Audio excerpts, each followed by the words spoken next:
ఈరోజు ఎన్టీ రామారావు గారి 101వ జయంతి వేడుకలు జరుపుకుంటూ ఉన్నాము.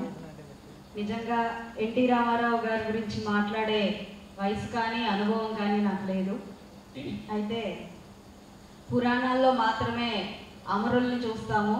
అజరామరులుగా ఎంతో పురాణ పురుషులు పేరుగాంచి ఉన్నారు. సాధన తత్పరత, దీక్ష, పట్టుదల, ఒక డిసిప్లిన్, సింప్లిసిటీ, ఇవన్నీ ఒక వ్యక్తిని అమరులుగా నిలుపుతాయి అనే ఆ లక్షణాలన్నింటినీ అమరులుగా చేస్తాయి అని అనుకుంటే, ఈ సమాజంలో ముఖ్యంగా ముందుగా నందమూరి తారక రామారావు గారు అమరులుగా అజరామరులుగా నిలిచారు. ప్రతి ఒక్కరి గుండెల్లో దైవంగా ఈరోజు పూజింపబడుతున్నారు. అంత గొప్ప వ్యక్తి, నేను పుట్టకముందే పార్టీని స్థాపించిన వ్యక్తి ఆయన. అలాంటి పార్టీలో ఈరోజు నాకు ఒక అవకాశం దొరకడం, ప్రజలకి సేవ చేయడం కోసం నేను ముందుకు రావడం ఒక అద్భుతంగా, ఒక వరంగా భావిస్తున్నాను. ఇంకా కళారంగానికి వస్తే, కళలు సమాజానికి మనోరంజకాలే కాకుండా చైతన్య సాధనాలు. ఎందరో కళారంగంతో స్ఫూర్తి పొందాల్సిన విషయాలు. ఎందుకంటే కళారంగం సమాజానికి చేస్తున్న సేవ అంతా ఇంత కాదు. ఎన్నో రంగాలు ప్రజలకి ఏం చేస్తున్నాయో వాటికి కొన్ని వందల రెట్లు సమాజానికి సేవను అందిస్తుంది కళారంగం.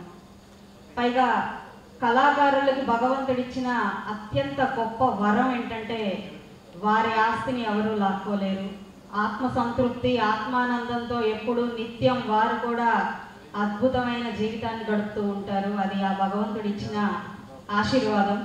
అలాంటి కళల్ని, కళాకారుల్ని ప్రోత్సహిస్తూ రంగారావు గారు లాంటి గొప్ప వ్యక్తులు దీన్ని ముందుకు తీసుకెళ్తూ భావితరాలకి ఆ గొప్పతనాన్ని తెలుపుతూ ఈరోజు ఇలాంటి విశేష కృషి చేస్తూ మాలాంటి వ్యక్తులకు కూడా దీని అవసరం ఎంతో అని చూపిస్తూ తెలియపరుస్తూ ఈ ఆదరణ, అభిమానాన్ని కొనసాగిస్తూ ఉన్నారు. వారికి ప్రత్యేక కృతజ్ఞతలు, అభినందనలు. మీ వెంట మేము ఎప్పుడూ ఉంటామండి. ఒక రాజకీయ నాయకులుగా మా వంతుగా మేము ఈ కళారంగానికి ఏం చేయాలో అవి ఖచ్చితంగా మా ద్వారా మీరు చేయించుకోవాల్సిందిగా కోరుకుంటూ, ఈ యొక్క అద్భుతమైన ఈ వేదిక మీద నేను పాల్పంచుకునే ఒక అవకాశాన్ని నాకు కల్పించినందుకు కూడా పెద్దలందరికీ, రంగారావు గారికి ప్రత్యేకంగా కృతజ్ఞతలు తెలుపుతూ సెలవు తీసుకుంటున్నాను.